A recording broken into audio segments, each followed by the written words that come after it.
ओम सहनाववतु सहनौ भुनक्तु सह वीर्यं करवावहै तेजस्विनावधीतमस्तु मा विद्विषावहै। ओम शांति शांति शांति। तो हम लोग पूज्य शंकराचार्य जी के साधन पंचकम का अध्ययन कर रहे थे और साधन पंचकम का अध्ययन करते करते 3 श्लोक हम लोगों ने पूरा कर लिया है। एक श्लोक में 8 उपदेश हैं, तो 8 × 3 24 उपदेशों को हम लोगों ने सुन लिया है।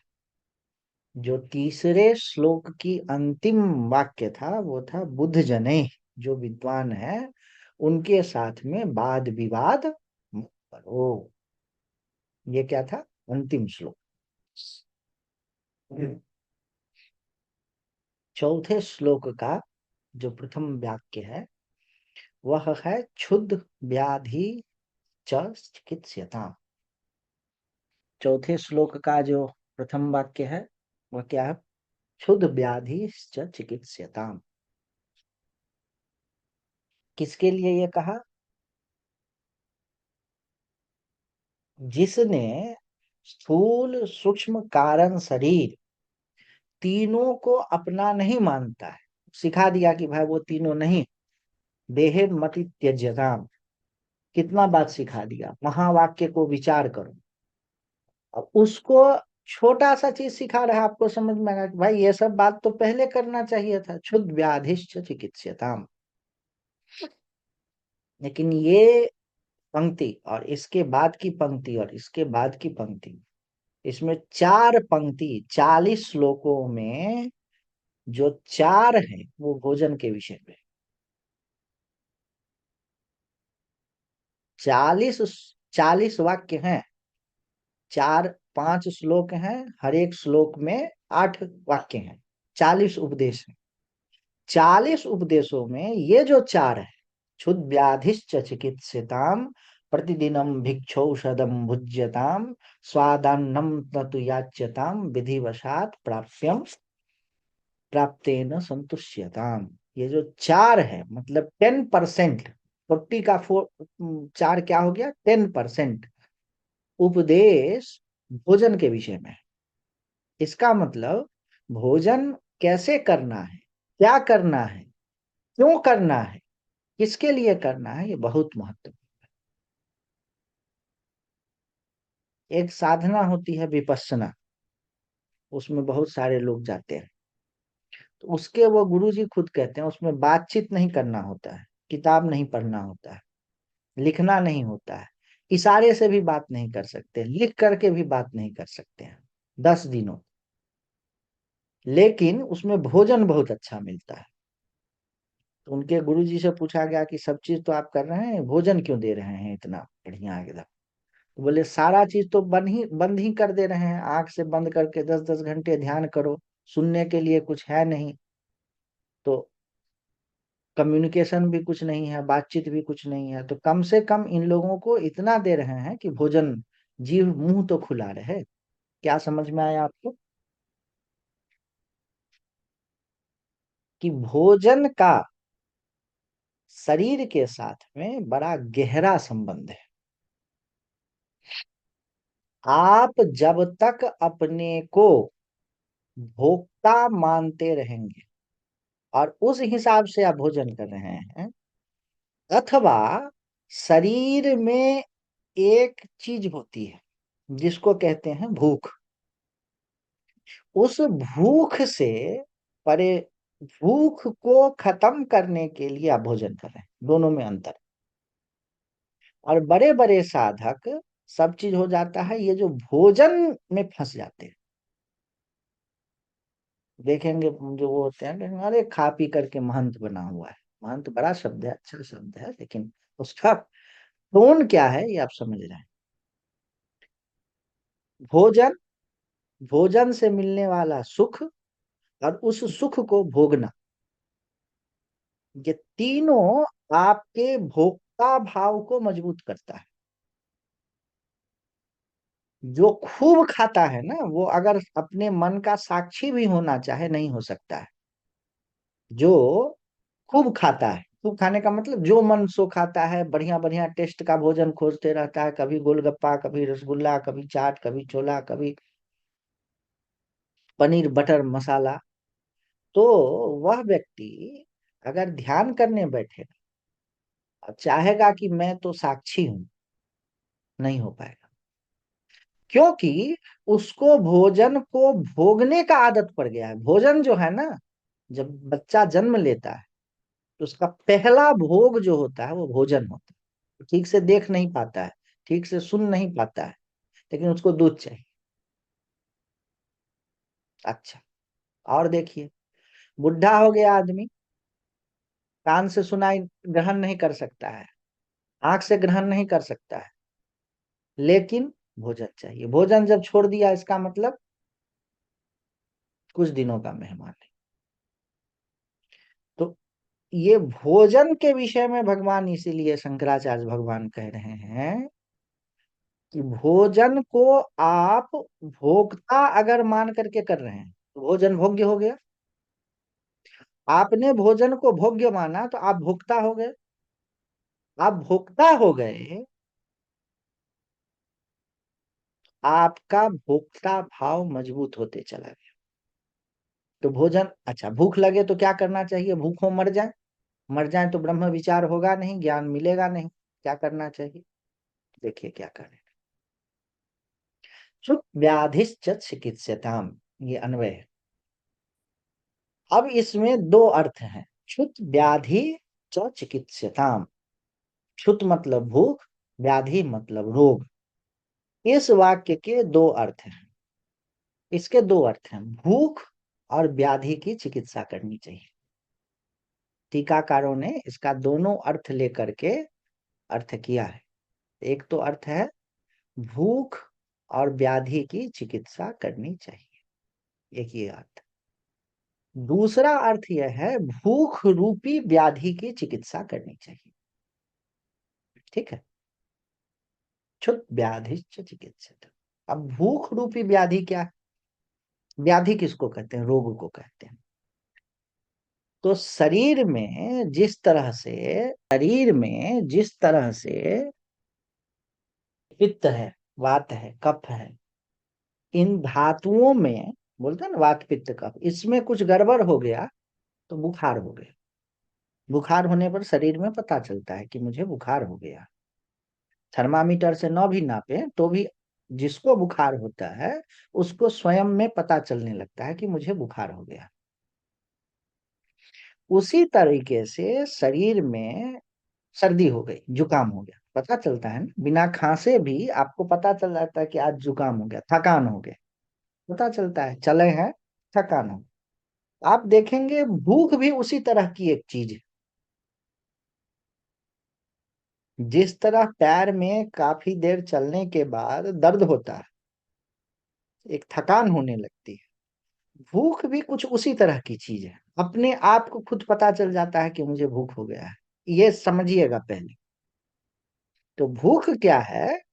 एक तरह का रोग ही है, एक तरह का थकान ही है, एक तरह का परेशानी है। उस भूख रूपी व्याधि को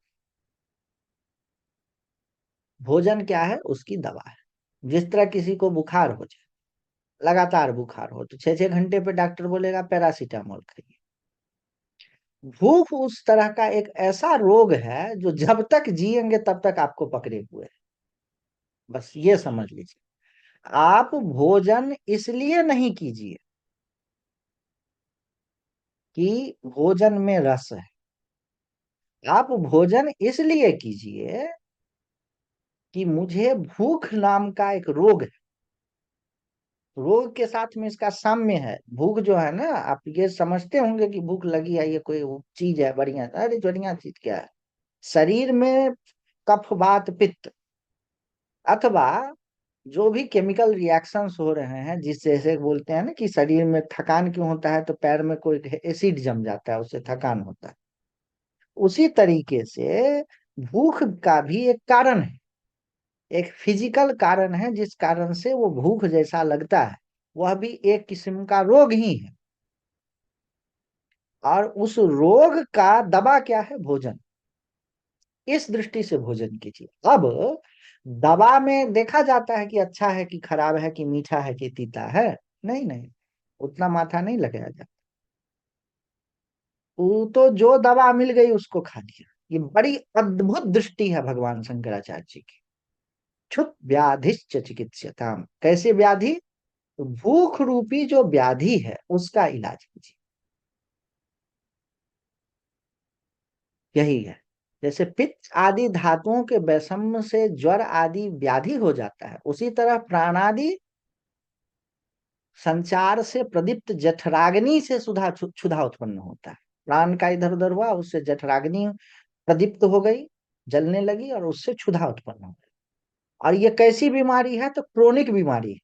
जैसे डायबिटीज किसी को हो गया तो आजीवन इंसुलिन लेना पड़ेगा, है ना। तो भूख एक ऐसी बीमारी है जो सभी जीव को है लगभग, देवता आदि को छोड़ करके। और उसकी दवा क्या है? जैसे डायबिटीज की दवा इंसुलिन की इंजेक्शन है, उसी तरीके से भूख की दवा क्या है वो अगले श्लोक में बताएंगे, भोजन है। अच्छा, दो बात इसमें है, इसमें टीकाकारों ने ये चीज कहा कि क्षुत व्याधिश्च चिकित्सताम। क्या कहा? कि क्षुधा रूपी व्याधि का चिकित्सा कीजिए। क्यों कीजिए? कोई यह सोचे कि भूख लग जाने के बाद विवेक करेंगे कि मैं वो शरीर नहीं, वो नहीं, तो कुछ समय के बाद क्या होगा? उपनिषद में भी ये चीज आया है। कुछ समय के बाद क्या होगा कि दिमाग काम करना बंद कर देगा, क्योंकि मन जो है वह शरीर ही का एक एक्सटेंशन है। मन में भी कोई बहुत ज्यादा बुद्धि नहीं है। हम्म? तो शरीर के साथ में मन जुड़ा हुआ है, प्राण जुड़ा हुआ है। अगर आप लगातार भोजन नहीं करेंगे और सोचेंगे कि मैं तो शरीर नहीं, मन नहीं, तो विचार भी ठीक से नहीं हो पाएगा, ब्रह्म विचार, शरीर रहेगा नहीं। तो और जब तक ज्ञान न हो, ज्ञान होने के बाद जो मन हो सो करें, जब तक ज्ञान न हो तब तक इस शरीर को रखना जरूरी है। क्यों? क्योंकि इस शरीर, इस मन, इस बुद्धि, और ये शरीर एक विशेष परिस्थिति में उत्पन्न हुई है, जहां पर आप कैसे न कैसे संयोग बैठ करके वेदांत का श्रवण कर पा रहे हैं। वह संयोग फिर मिलेगा कि नहीं मिलेगा, इसके लिए इस शरीर को रखना जरूरी है। उस शरीर के लिए क्या करना है? उस शरीर को, एक रोग है क्रोनिक डिजीज। क्रोनिक डिजीज का मतलब होता है वैसा रोग जो ठीक नहीं होता है, उसकी लगातार आजीवन दवा लेनी ही पड़ेगी। वह दवा क्या है? औषधि। क्या है वो? क्षुत व्याधिश्च चिकित्स्यताम। और दवा के बारे में आगे बता रहे हैं। भिक्षौषधम।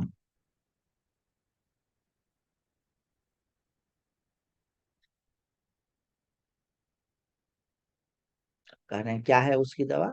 भिक्षौषधम भुज्यताम। उस क्षुध व्याधि, जो क्षुधा रूपी व्याधि है, उसकी दवा क्या है? भिक्षौषधम, भिक्षा रूपी औषधि है। अब इसमें आ गया भिक्षा किसको कहते हैं। हमारा जो देश है ना, इसमें भिक्षा का बड़ा महत्व है। और भिक्षा केवल सन्यासियों के लिए नहीं। अर्जुन जब पाशुपतास्त्र की साधना करने गए थे, आप लोग को मालूम होगा, उस पर एक ग्रंथ भी लिखी गई है, किरातार्जुनियम। जब महाभारत का युद्ध होने वाला था तो भगवान शिव की उपासना करने गए थे। और शिव की उपासना करने में, शिव को प्रसन्न करने के लिए रोज पूजा करते थे और जप करते थे, ताकि भगवान शिव से पाशुपत अस्त्र मिले।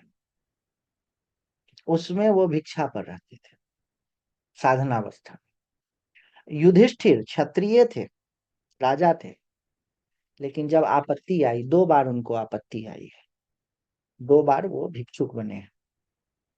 एक बार तो द्युत की क्रीड़ा में हारने के बाद बने हैं। उससे पहले जब दुर्योधन ने उन लोगों को जलाने की कोशिश की लाक्षागृह में, तो लाक्षागृह से ये लोग चुपके से भाग गए हैं, सुरंग खोद करके। और दुर्योधन को काफी समय तक यह भ्रांति बनी रही कि युधिष्ठिर अपने पांचों भाइयों सहित और कुंती माता सहित म- मृत्यु को प्राप्त हो। और इनका, ये लोग भिक्षा मांग करके ही जीवन यापन करते थे। उसी भिक्षा में ये शर्त थी कि जो कुछ भी भिक्षा में मिले पांचों भाई बांट लेंगे। उसी में द्रौपदी का स्वयंवर हुआ और अर्जुन उस स्वयंवर में द्रौपदी को लाए हैं। वो सब कहानी। कहने का तात्पर्य यह है कि युधिष्ठिर आदि भी क्षत्रिय आदि होते हुए भी भिक्षा का सेवन किए हैं, आपत्ति में अथवा साधन में। भिक्षा एक ऐसी चीज है ना, मैं तो चाहता हूँ, सही में बता रहा हूँ, सरकार कहती है भिक्षा उन्मूलन हो। मैं चाहता हूँ कि देश में लोग जो हैं कुछ कुछ समय के लिए भिक्षा करने निकले, महीने 15 दिन के लिए भिक्षुक सा जीवन जिए। भिक्षुक सा जीवन का मतलब क्या? बहुत आनंद है उसमें, ईश्वर पर पूर्णतया निर्भर होकर के जीवन जीना। और भारत की ऐसी संस्कृति है ना, अगला श्लोक में आपको पता चले कि भिक्षा, अगर आप प्रॉपरली भिक्षा मांगते हैं, किसी के घर में कोई आ गया भिक्षु, भिक्षा मांग रहा है, और उसने कह दिया, भिक्षा में लोग सोचते हैं 10 रुपया दे दो, कह नहीं पैसा नहीं लेंगे, भोजन करवा दीजिए, ये भोजन दे दीजिए। ये श्रद्धा लोगों में होती है कि पूछिए मत।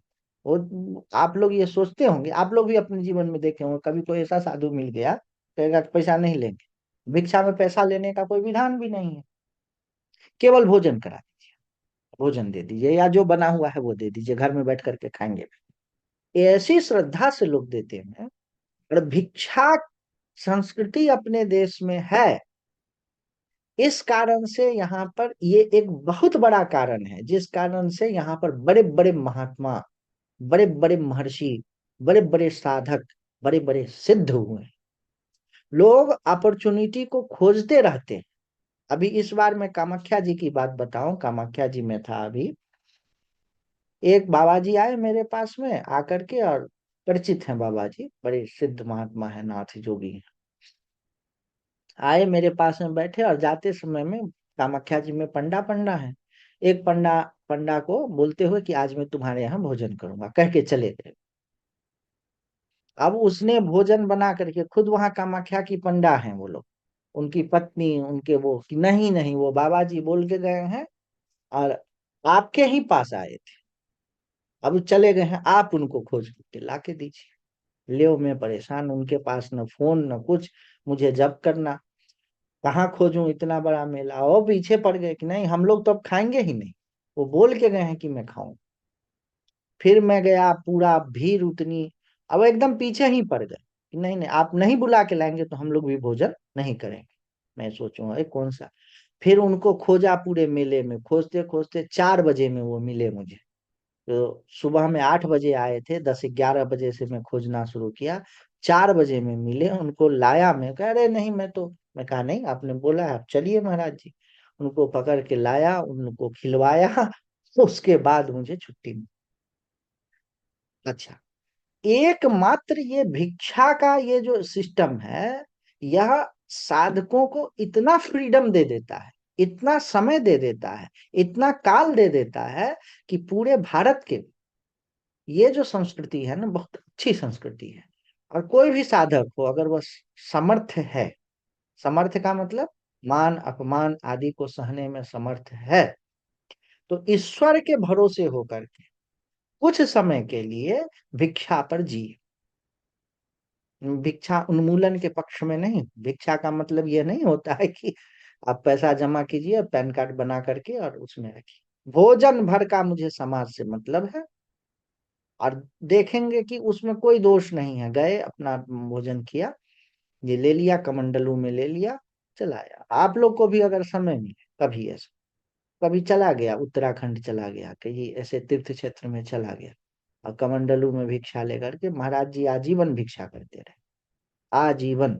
एकदम जब शरीर वो अस्त हो गया, तो भी वो भिक्षा के ही रूप में कमंडलू में आता था, दाल रोटी देते। भिक्षान्नम क्या है? क्षुत व्याधिश्च चिकित्स्यताम प्रतिदिनम भिक्षौषधम भुज्यताम, भिक्षा का बड़ा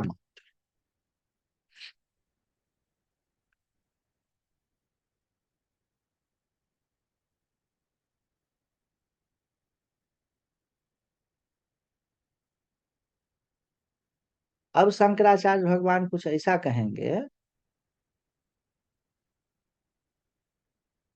जो जिसने भिक्षा किया होगा उसी को मालूम, तीसरा किसी को नहीं मालूम। ठीक है, गंभीर बात बोलेंगे। बोल दिया कि क्षुध व्याधि की चिकित्सा करो, इसका क्या मतलब हो गया कि क्षुधा को आप नहीं कंट्रोल कर सकते, वो एक ऐसा रोग है जिसकी दवा आपको करनी ही पड़ेगी। तो कैसे दवा करो, कोशिश करो कि भिक्षा की औषधि से करो। ठीक, भिक्षा कौन कर सकता है? तो जो भी ईश्वर पर आधारित होकर के है उसके लिए लाभ। जो केवल भिक्षा पर रह रहा है वो समाज का भार नहीं, उसके चलने से, उसके होने से समाज में शांति मिलती है। जो पूरा लोग त्रस्त है कि कितना जमा करें, कितना जमा करें, कितना जमा करें, ये विदेशी कंसेप्ट है कि जो जितना कंज्यूम किया वह बड़ा। भारतीय कंसेप्ट यह है कि जो जितना कम कंज्यूम किया वह उतना बड़ा। पृथ्वी पर जो रिसोर्स है कम है, सीमित है। तो जो जितना, जो बड़ी कार खरीदा, बड़ा घर रहा, वह आदमी समाज के लिए, देश के लिए, राष्ट्र के लिए छोटा हो, क्योंकि वह ज्यादा कंज्यूम कर रहा है।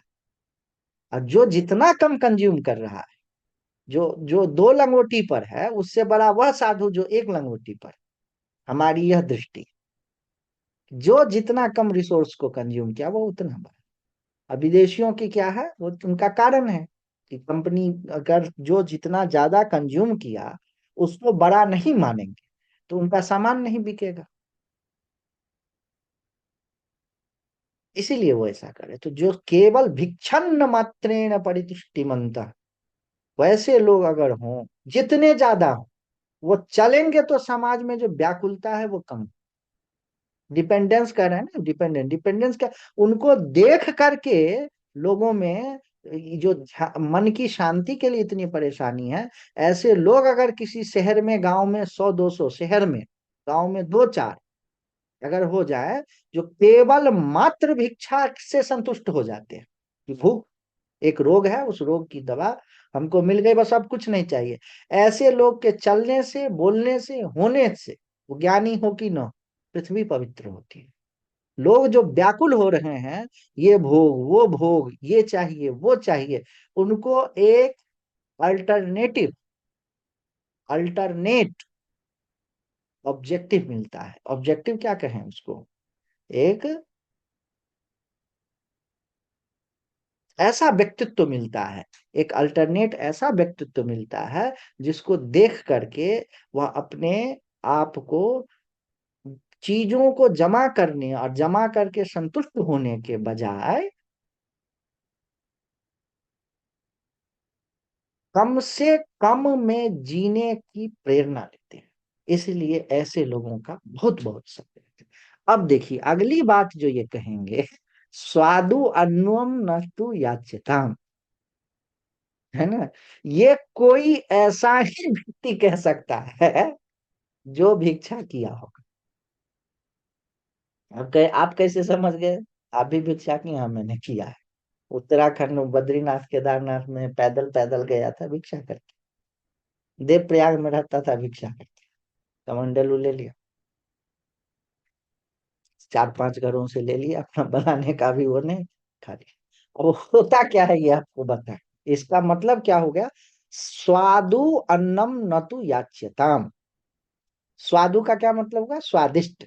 अन्न का मतलब हो गया अन्न का पकवान जो भी। तू न याच्यताम, स्वादु अन्न की याचना मत करो। आप लोगों को यह समझ में आता होगा कि भिक्षा जो करने जाएगा वह स्वादु अन्न कहाँ, हम लोग तो भिक्षुक को मतलब, भिक्षुक मतलब गंदा कपड़ा पहने हुए, मुंह से लार चोए हुए, दाढ़ी बढ़ा हुआ, नहीं समझे, खाने समय में आ रहा है, मांग रहा है तो लोग फेंक करके कुछ दे दिया, वैसा होता नहीं है। मैं भिक्षा करने जाऊं, आप एक एग्जाम्पल लीजिए। मैं भिक्षा करने जाऊं, एक जगह पर हूं और 1-2 दिन लोग समझे नहीं समझे जो भी, और जहां तक संस्कृति है गाँव में तो लोग जानते हैं। हाँ, अब हो क्या जाता था कि भिक्षा करने जाऊंगा तो लोग समझ गए थे कि अब इधर से आएंगे, तो पकौड़ी कोई बना लिया, कोई पूरी बना लिया, कोई हलवा बना लिया, कोई मतलब कि अपने अपने हिसाब से कि आ जाएंगे इधर से लेने, तो हम अच्छा अच्छा बना के रखे। स्वादु अन्नम, अथवा ये भी बोल देते थे कि अरे कल क्या खाएंगे आप बताइए, मैं बना के रखूंगी, बना के रखूंगी। माताएं होती थी देव प्रयाग में, तो सब ब्राह्मणों का उधर वो है, पूरी बस्ती में रहता था, और वो बोल देते कि आप क्या, कल क्या खाएंगे, कल खिचड़ी आपके लिए बना के रखते हैं। तो इसका क्या मतलब, मैं तो बोल देता था कि अच्छा ठीक है। बाद में मुझे समझ में आया कि नहीं, ये भी कहना ठीक नहीं। और उसके बाद भिक्षा की जगह मैंने वो कर कि किधर किस ओर जाएंगे उसका कोई ठिकाना नहीं, 5 घरों से लेना है, लेकर के डब्बे में अब चल देना है। तो स्वादु अन्नम न तु याचिता, आप अपने जीवन में देखिए ना कि आप लोग हैं, घर पर कोई आ गया भिक्षा लेने, तो कहा कि अब वो पैसा नहीं लेंगे, आप ये आशा करेंगे कि अगले दिन आए और उसके पसंद का चीज हम बनाए, वो बल्कि पूछ भी देते हैं। हम लोग भी करते हैं, कोई आज ही एक साधु को खिला के आए, कल के लिए पूछा है क्या खाएंगे, वो बार बार कहते रहे जो बने सो लिया, बढ़िया बना के ले जाएंगे। तो ये इसका ये मतलब हुआ कि भिक्षा करने जाओ, आचार्य के दिमाग में सारा चीज है कि उसके बाद यह नहीं कि उसको कहो कि भला ये चीज हमको बना करके रखना, यह चीज हमको बना करके रखना। वही हमने कहा, यह पंक्ति जिसने भिक्षा किया है उसे ही समझ में आ सकता है। सामान्यतः हम लोग भिक्षा करने की प्रक्रिया को भिखारी जैसा समझते हैं, परंतु भारतीय समाज में साधक या अथवा सन्यासी को भिक्षा देना भी बड़ा काम है। प्रतिदिन जो भिक्षा लेते हैं, भिक्षा देने वाले से उनका परिचय हो जाता है। प्रायः भिक्षा लेने वाले यह कह देते हैं कि कल भिक्षा में अमुक अमुक चीज देना, देने वाला तो उसे अपना सौभाग्य समझता है। इस तरह भिक्षा का ऑर्डर हो जाता है, होटल ऑर्डर। भगवत पाद इस संभावना से बचने की सलाह दे रहे हैं। ये पिछले वाले का आ गया है। ठीक है। आज ये तीन तीन हो गया, स्वादु अन्नम न तो याच्यताम। अगला है विधिवशात प्राप्तेन संतुष्यताम। ये क्या है,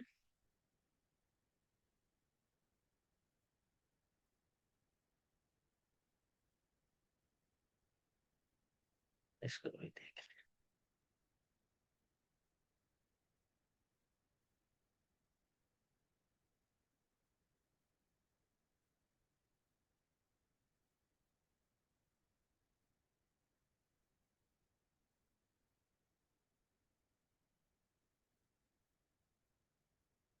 चौथा श्लोक है विधिवशात प्राप्तेन संतुष्यताम।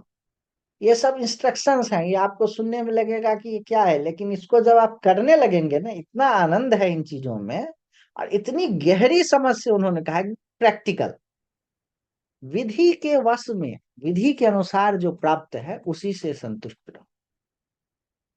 विधि का क्या अर्थ है, इसको समझिए। आपके पास में अनंत जन्मों का अनंत कर्म है, और उस अनंत कर्मों में से कर्म फल, उस अनंत कर्म फल में से कुछ कर्म फल ऐसे करके ईश्वर ने उठा लिया, एग्जाम्पल से बता रहा हूं, और उस कर्म फल के कारण आपका जीवन शुरू हो गया। तो उसमें बहुत सारी चीजें जिस समय में आपका जीवन शुरू हुआ उसी समय में शुरू हो जाती है, कि आपका जन्म कहाँ होगा, किस माता पिता से होगा, उनका कंडीशन क्या होगा, वो किस इलाके में होंगे, ये सारा चीज उसी समय में हो जाता है। अगर उस समय में न हो तो बाद में तो बहुत सारी चीजों, बहुत परिवर्तन आप नहीं कर सकते। आपका जन्म जिस समय में होता है, जन्म होने की प्रक्रिया जिस समय में होती है, जीव जिस समय में गर्भ में आता है, उस समय से ही बहुत सारी चीजें तय हो जाती है। तो आपके पूरे लाइफ का कोर्स उससे निर्धारित होता है, जिन कर्म फलों के समूह से। कर्म फल का एक विशाल समुद्र है, उसमें से इतना कर्म फल उठा करके ईश्वर ने चालू कर दिया, एग्जाम्पल से समझ। उसको कहते हैं प्रारब्ध। तो प्रारब्ध इतना मजबूत होता है कि वह अपने आप आपको सुख और दुख ला देता है। इसमें यह समझना है कि जिस तरह से मेरे पापों का फल मुझे मिलना ही मिलना है, उस तरह से मुझे मेरे पुण्य का अगर कोई फल होगा तो मिलेगा ही मिलेगा। समझिएगा, उल्टा मैं बोल रहा हूं। कहता है ना कि पाप का फल मिलेगा ही मिलेगा, तो मैं पुण्य का फल मिलेगा।